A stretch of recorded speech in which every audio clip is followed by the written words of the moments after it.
A year ago, I made a controversial decision. But was it worth it?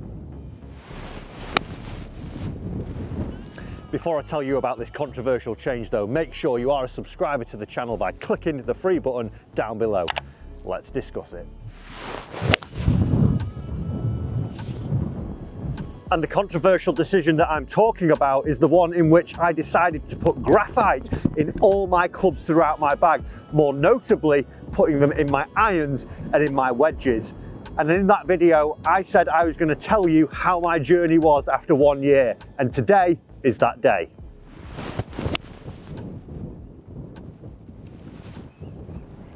Now, before I made the change, I had some expectations and some hesitations that I think a lot of people would mirror. For many years, steel has been the way, definitely more so for the better or more elite golfer, the younger, the quicker swinger, and I would probably class myself as that sort of player. And switching to graphite, I had a lot of hesitation and some expectations, probably common ones that a lot of people would think, in that they were for senior golfers, they were for people who didn't swing the club very fast, for people who needed to try and get some elevation with their golf shots, for someone who needed to get spin with their golf shots. But as the journey has gone on with my Axiom golf clubs and my wedges, some of that has changed.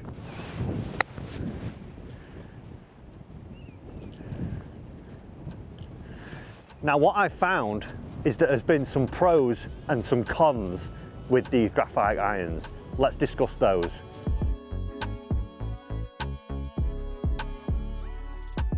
So the first con that we would have to discuss, and I think this would probably be on most people's mind, would be firstly price and also fitting and availability. Now, they are a little bit pricier, and I think it's all down to what you as the consumer would want to spend. You know, when we think of cars, you could get a Volkswagen, you could get a Ferrari. It all depends on your budget and what you want. So the price element, I think, is one stumbling block. But I think as time goes on and the manufacturing process gets faster, quicker, more available, I think that we'll start to see the actual prices of the shafts starting to tumble and fall more in line to maybe a mass market price.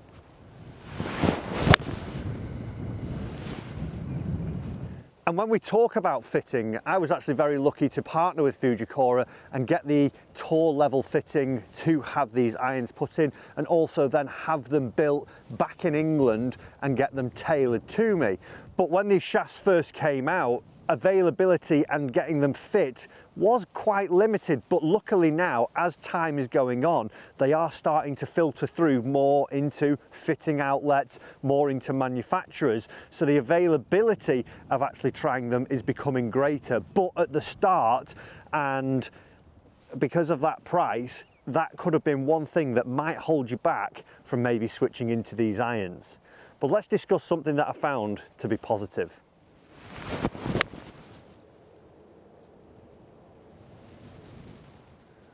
Now, one thing that is good about these shafts, not only is the feel superb, they're feeling a lot better than I would say a steel, and also maybe for the player who suffers with maybe injuries, you don't get as much reverberation back up the shaft. So on the good shots, they feel great, and then on those miss hits, they're still feeling good.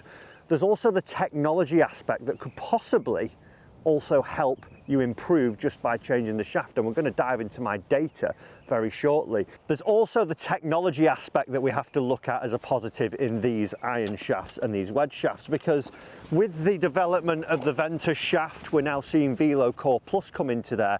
That feeds directly into the iron shafts, and one of the big hesitations in the past was that graphite isn't consistent as steel.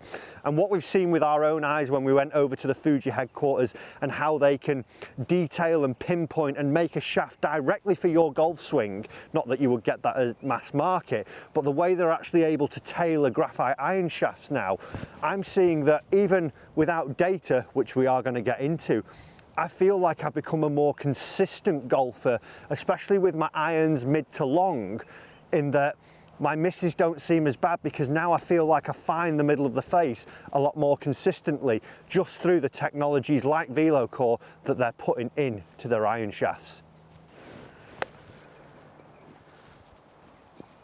Now, one thing that I did have to change throughout this year was my wedges.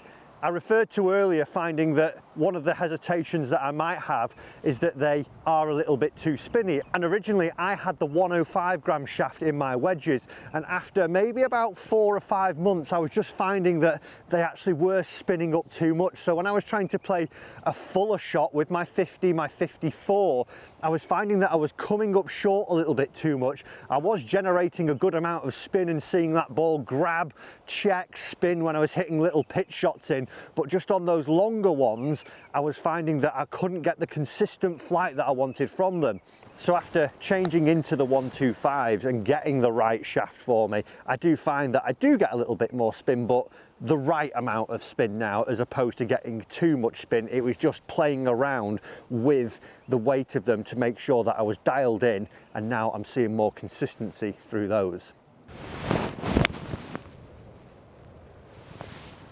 That could be going in. Oh, that's close. So looking at my 2023 data where I used the graphite shafts for a full season compared to my 2022 data where I'd used steel in my irons and my wedges, what I saw from my greens in regulation, there were some changes. From 2022, when I had full steels, I hit 52% of greens. Moving to 2023, I hit 55% of greens. Now that's only a small increase, but it is one that I was finding the green a little bit more regularly. Interestingly, the next two stats are the ones that have impressed me and the ones that I think I have seen the improvements which I mentioned from the technology come from the most. Firstly, the percentage of greens that I missed short was at 29% in 2022. When I feel now that I'm hitting the face a little bit more consistently from the centre, we see that drop to only 20%. Now I did see a slight increase from right to left misses, but they were pretty consistent, being 10 and 11, as opposed to being high in one category on the right and low in one category on the left in the 2022 season. And then in my proximity to the hole, I saw my best increase. I saw that originally my average proximity to the hole throughout the bag with my irons was 65 feet, as where moving into the 2023 season, it has dropped down to 58 feet. That is a better proximity as 7 feet. So each time I'm closer to the hole by 7 feet, that increases my chances of actually holing a putt.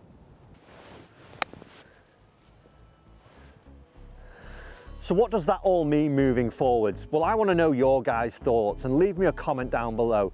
Is graphite something that you would consider or have considered? Would those benefits be something that would maybe make you change into a full graphite set? And also, is it something that you see actually moving into more players' bags in the future? If maybe tour players adopt it more, if we see more tour players getting into graphite iron shafts, would that convince you that you maybe need to go and actually try some of these and put them into your bag? Now, as far as it goes for me, every club you see in this bag is potentially going to change, and stay tuned for a video that we have coming very soon that will hold something in there that you will be interested in. But I'm going to stick with the graphite iron shafts for a year, but I'm going to have a change of what's in here and really try and get down and deep into the weeds of what I can do to enhance even further the performance I'm seeing out on the golf course. Guys, I hope you've enjoyed that video and found it interesting into my insights, what I found this year. If you haven't already, make sure you are a subscriber to the channel. You'll need to do that for the next video, and we'll see you in that very soon. If you enjoyed this video as well, why not watch one of the other videos from the channel just over here.